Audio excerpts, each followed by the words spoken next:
So welcome, this is the 25th anniversary of DEF CON. I am the Dark Tangent. Started this 25 years ago. And this is the welcoming session. So with that, welcome to DEF CON 25.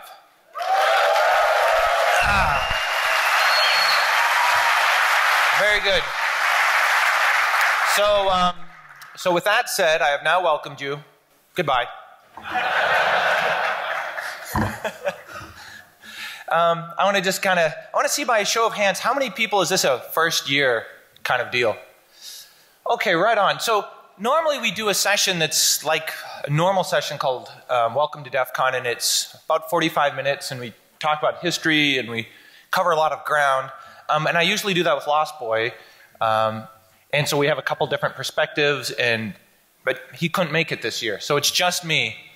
And so I'm going to reduce my time. I'm down to 20 minutes. I'm against Gary Kasparov, which is kind of a hard guy to be against.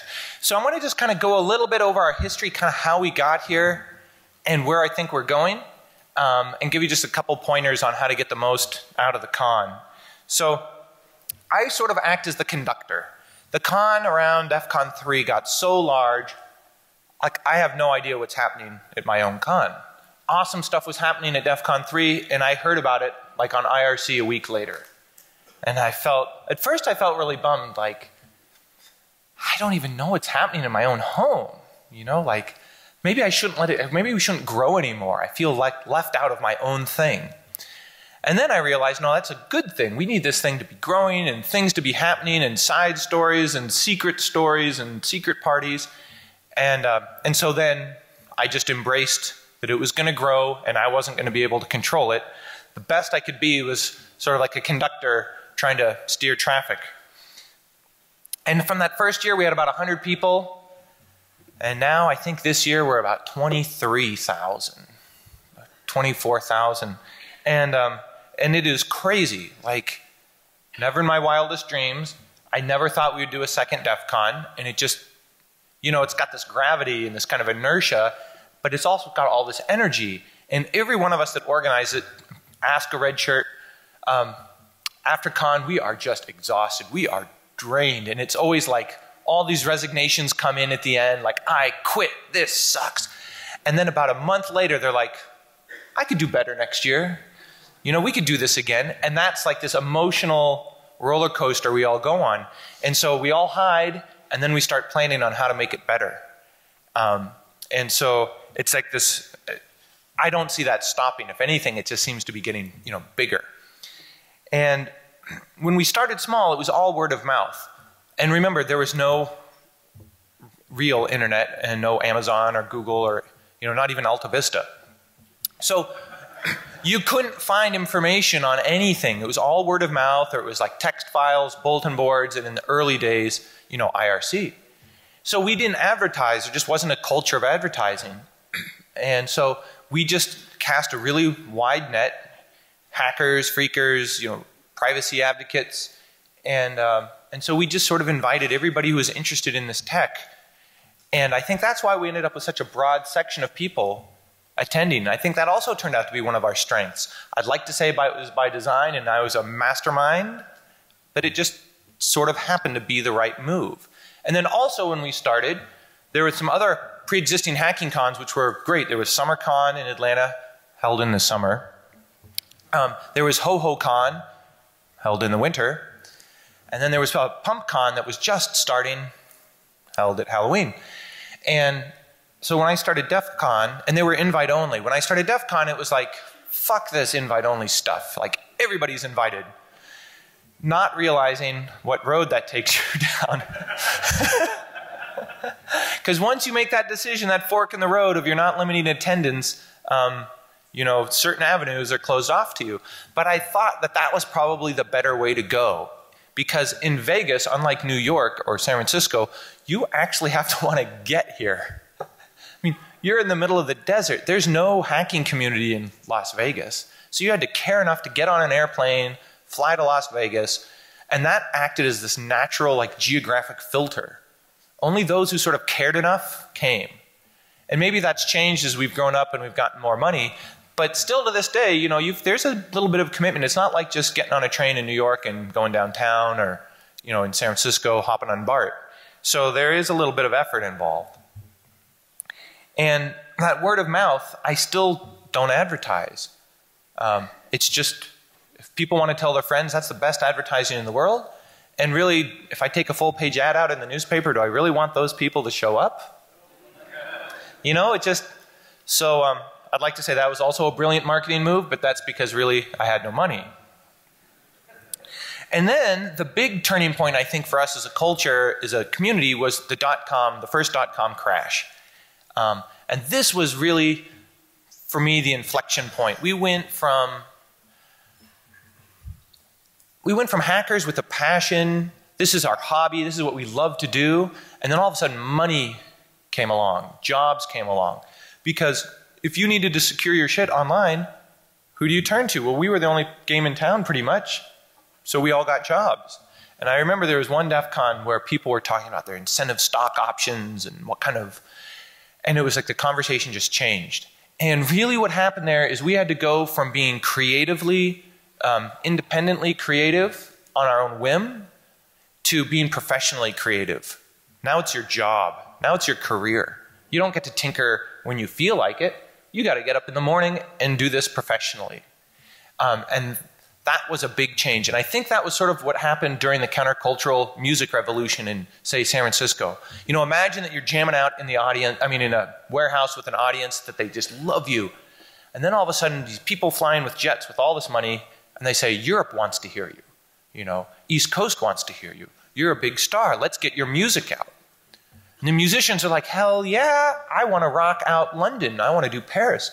And next thing you know, it changes, right? You're not in the warehouse in San Francisco. You're all over the world. And we went through that, I think, during the .com revolution. And now we're in this sort of steady state. We've been around for a while. We've gotten through our teething period. And now here we are, 25 years, silver anniversary. And we've got a community now that we've built by word of mouth, and by sort of an inclusive atmosphere. And now instead of people coming to us really with with money and jobs trying to say, we need your help, it's starting to be what we do really influences society. Like, we're actually becoming more important. Policy people are listening to us. Companies want our advice. People are embedding things in pacemakers and ATMs and automobiles, and it's no longer kind of ha ha ha. It's we collectively are the people that are going to be securing, you know, the next 50 years of technology for, if not the country, the world. So in the back of my mind, it's like, well, it's just a party and we're just a fun community. And then the other part of my brain is saying, well, yeah, but what we're doing actually has consequence. And how cool is that? We get to have fun and be consequential. Who else gets to say that, right? We're in a really unique period in history where we're acknowledged. We have full employment for life, unless we fix it.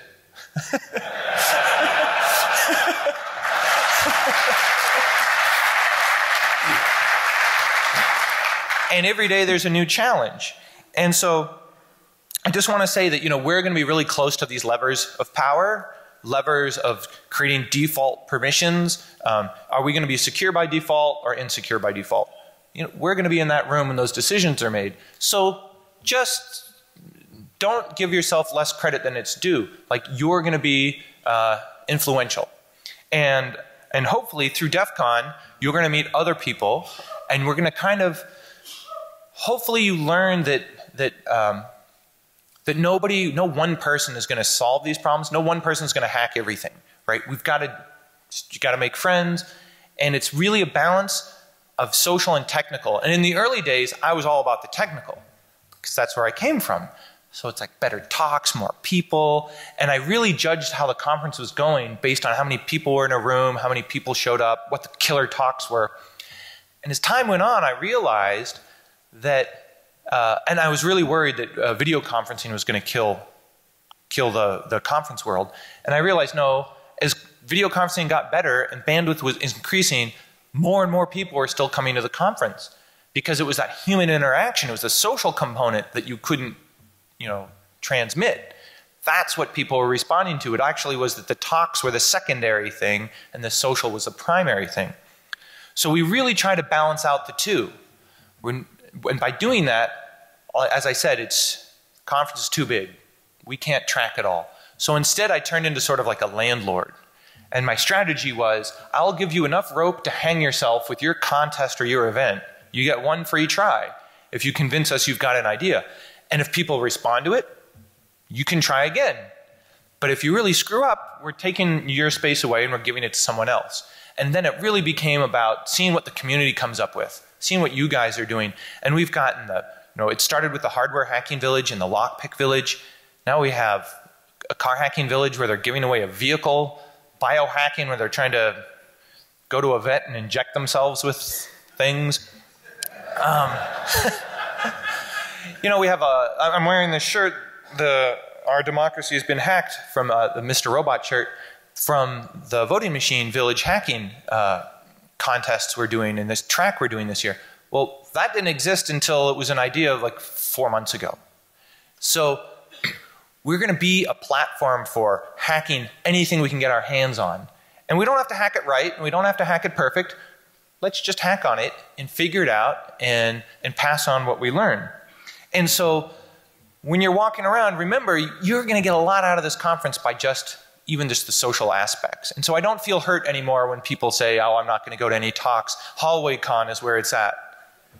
I'm like, that's cool. Line Con, Bar Con, Pool Con, I don't care. It's just important that, that we are here meeting our peers and having a beer, right? So, some of the things we do every year is I'm a big believer in sharing the knowledge. And so that's also because I grew up kind of as a software pirate. So I try to carry that forward. So we release all of our talks, all of our materials, everything's for free in case you didn't know.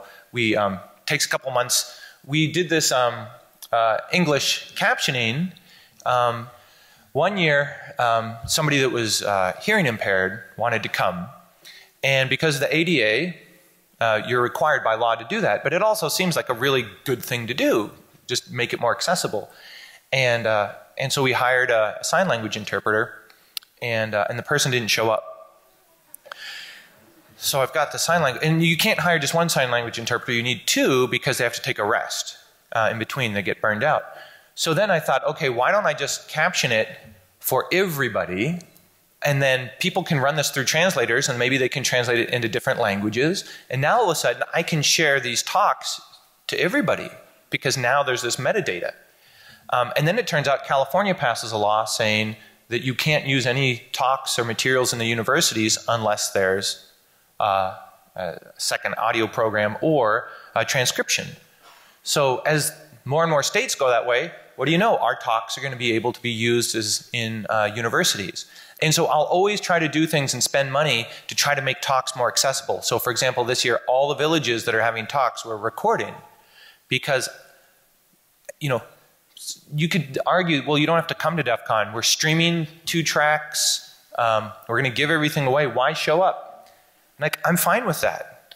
I'm just trying to get the information out there because I just want more of us. So with that said, I want you to enjoy. We've got live music tonight. Silver anniversary. We've got some secrets. We've got some challenges. And I'm just really proud of how far we've come. And I just want to welcome you all. And if you have any questions, ask anybody in a red shirt. Give us feedback because we live on feedback. Feedback@defcon.org. And then afterwards, a lot of times people go to the forums, forum.defcon.org, and we do this sort of after-action report where everybody bitches about what went wrong and how we can make it better.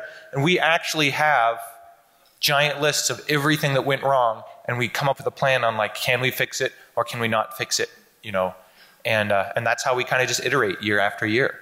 So with that said, thank you very much. Thanks for listening to me, and have a great con. Nice.